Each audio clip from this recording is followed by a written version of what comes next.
Welcome back, one and all, to the Wargame table here on the Sitrep podcast.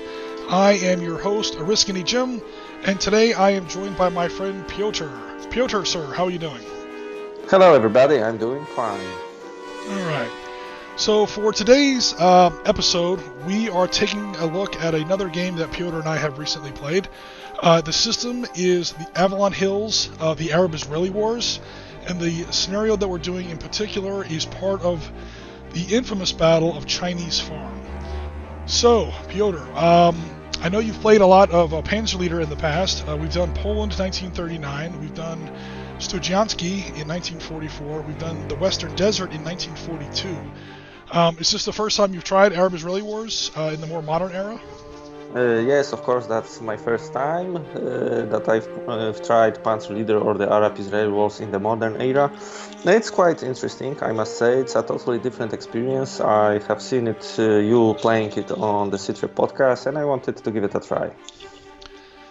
Alright, so here is the actual game map. We're looking at 250 meter hexes. Every piece on the table, well, we're going to see the pieces on the table in just a second, are a platoon of 5 tanks or vehicles, a battery of anywhere between 4 and 6 guns, and usually a platoon of about 50 men. So some choice within there, some combination therein is what the actual pieces are. So every hex on this table would be about an 8-foot, 15mm table. This is a relatively small Panzerleader table, or Arab-Israeli Wars table. Nevertheless, these are the kind of distances and scales at which modern combined arms warfare actually, kind of takes place. So these Israelis are going to be set up along this line. That is the 460th, or elements of the 460th, under Colonel Gabi Amir. And then he has elements of a paratrooper battalion that's been temporarily assigned to him. They're going to be setting up on this road or to the southeast. So pretty much this area here, broadly speaking, is going to be the Israeli setup area. And again, they're on simultaneous attack and defense. So the Israelis have to defend these two objective hexes. Okay, here to the south, that's the Tirta Road and the Akavish Road. These are the roads that lead directly to their crossing point, and they are under constant Egyptian artillery fire and threat of a counter-assault from the north. That's literally the whole point of the scenario. So the Israelis have to defend those two exit points. That's the bottom part of the board right there. If the Israelis lose those, their landing site across the Suez Canal is under threat, and there goes pretty much the whole Israeli war effort here in the Sinai Peninsula. Conversely, the Egyptians have to hold Chinese Farm, that's a little brown objective hex there, and they also have to hold the high ground here at Missouri Ridge. So those are the two Egyptian objective hexes that the Egyptians have to hold. And then in the center, there is a neutral objective hex that at the beginning nobody controls. That's that crossroads there that pretty much controls movement through most of the center part of the battlefield. So we have two objective hexes under Israeli control that they have to defend under Egyptian attack, and then two objective hexes that are under Egyptian control they have to defend against Israeli attack, and then of course we have that one neutral one in the center.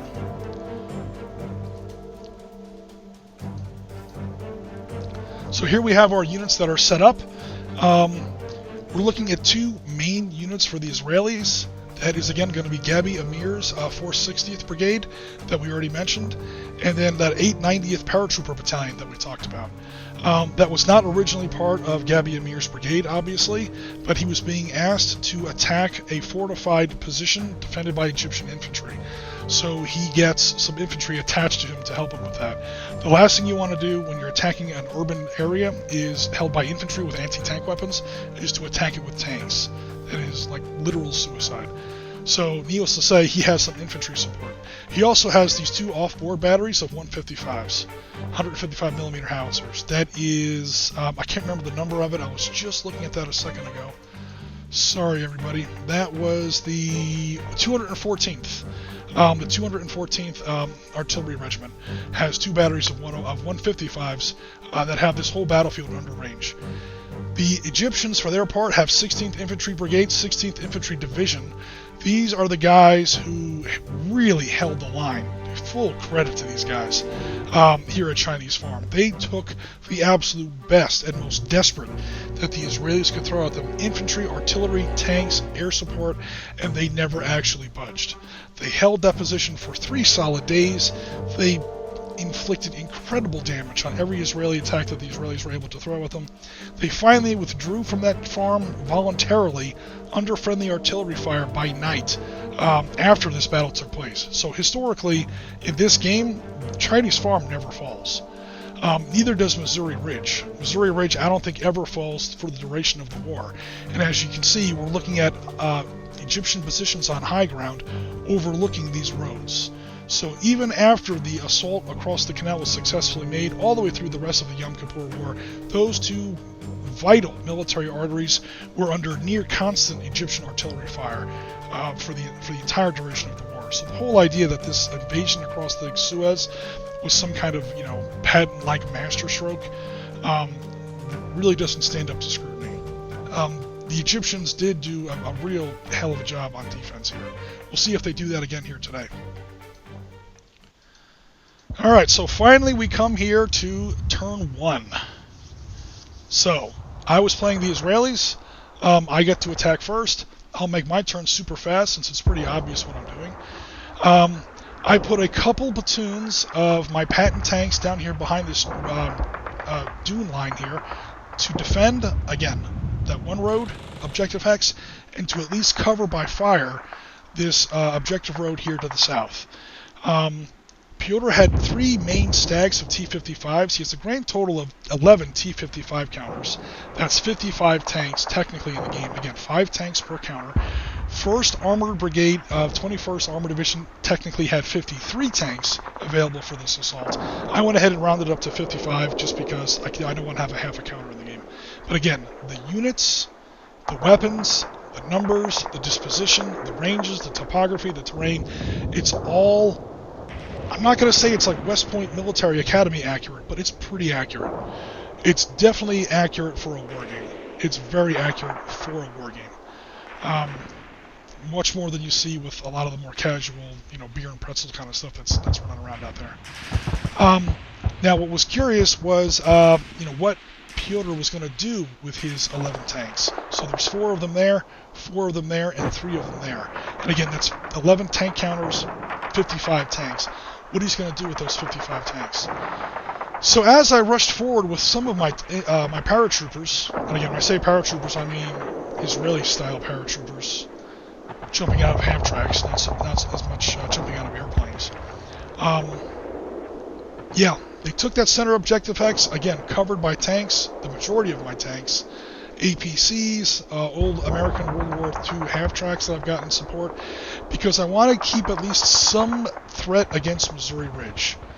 Even if I don't expect to take it, I want to pretend that I can, even if I want to, or that I might change my mind later, because as long as I can keep Piotr thinking that I might go for Missouri Ridge, he's going to have to put at least some of his firepower up here to protect it. If I visibly, this game has a lot of bluff and counter bluff to it. If you visibly make it clear to your opponent that you have no interest in a given objective, he's not going to invest anything to defend it, and that means more of his forces are going to be available to defend the objectives you are interested in. This can be overdone. If I put too many forces here to pretend like I'm going to attack an objective I have no intention of attacking, that's less forces I have to attack the objectives I do want to attack. So again, everything is in balance. Everything is kind of mixed together. So I went ahead and took that first objective. Technically, I am now winning with 3 objective hexes in hand. But of course, Piotr's got a lot of firepower, and he's going to try and take some of these back. So Piotr, what kind of things were you thinking about here on turn 1? Well, on turn 1, I was thinking that what the hell I am doing here. Because I was not sure, I wasn't sure what you are going to do. So, as you said, the game was all about bluff and dividing your forces or keeping them together. And at this point, I was not sure for which objective, except for the central one, you are going to go. But the number of tanks that you were keeping slightly more to the north than to the center of your force was, on the other hand, I was thinking that they are over there to keep me at bay, so I don't push my tanks, too many tanks to the north. while you amass your forces in order to take Missouri Ridge. And on the second hand, or my second thought was that you are going to use these tanks in order to push for the Missouri Ridge at the right time. So I decided to throw some of my tanks more to the north than to the south, and I was not even trying to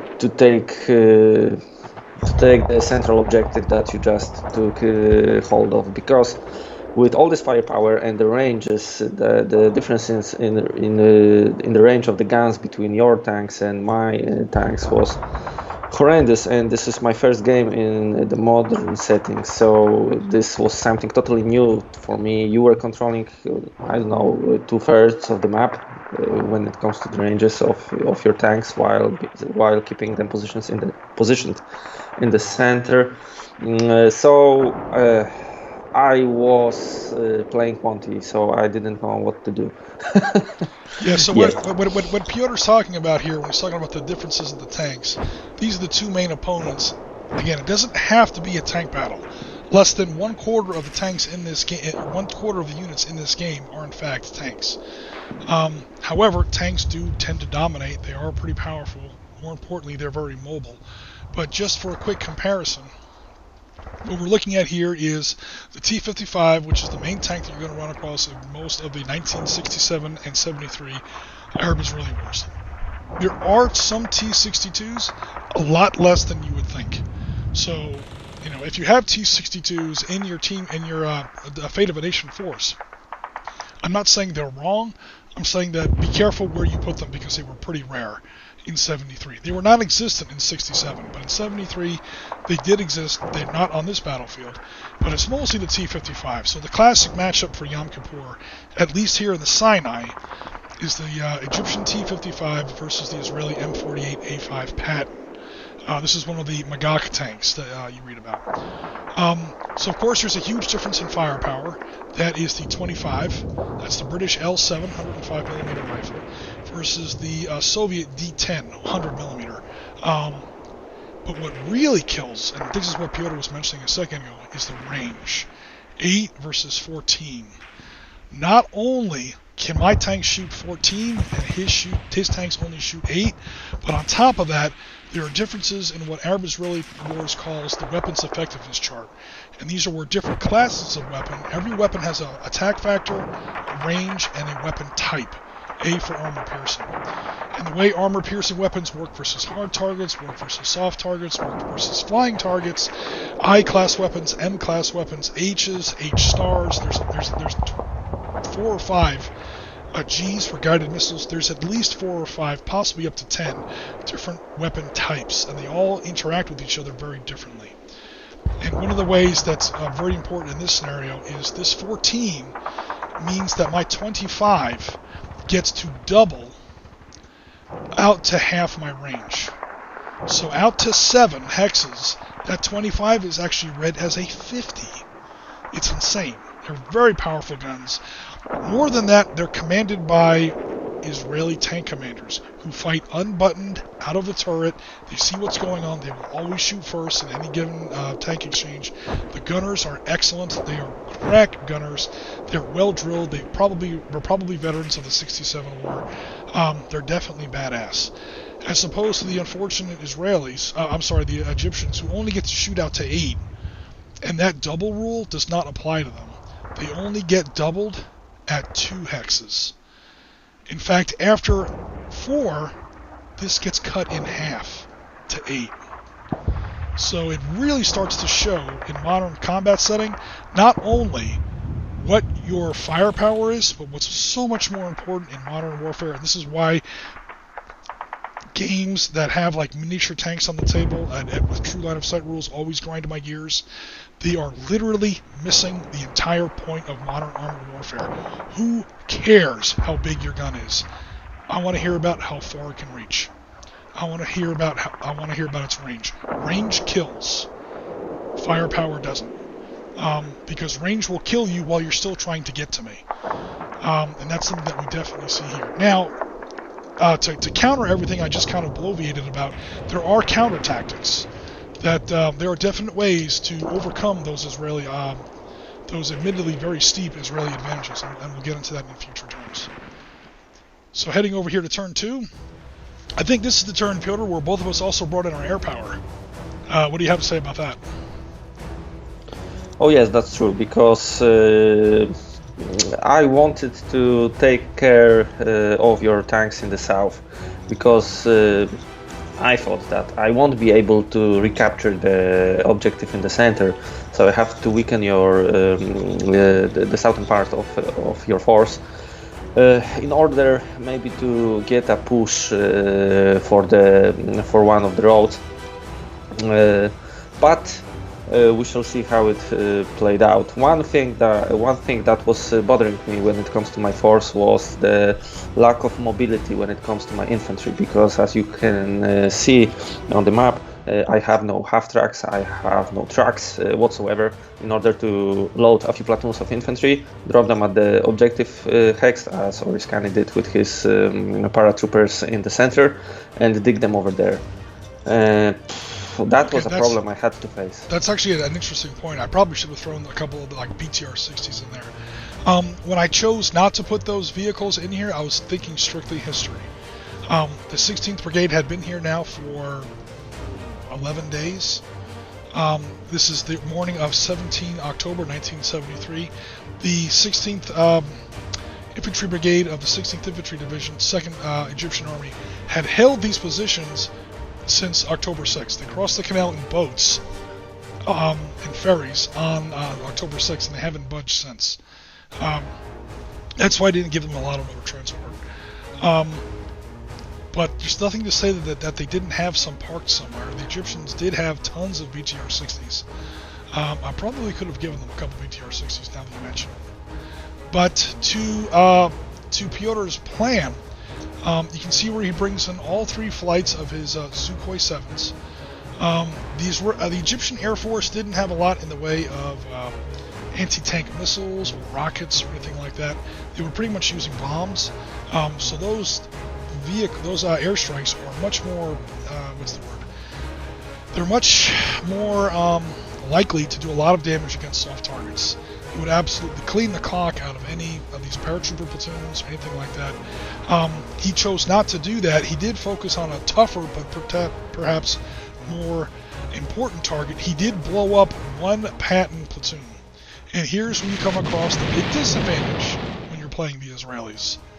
Every counter, well, forgive me, it counts.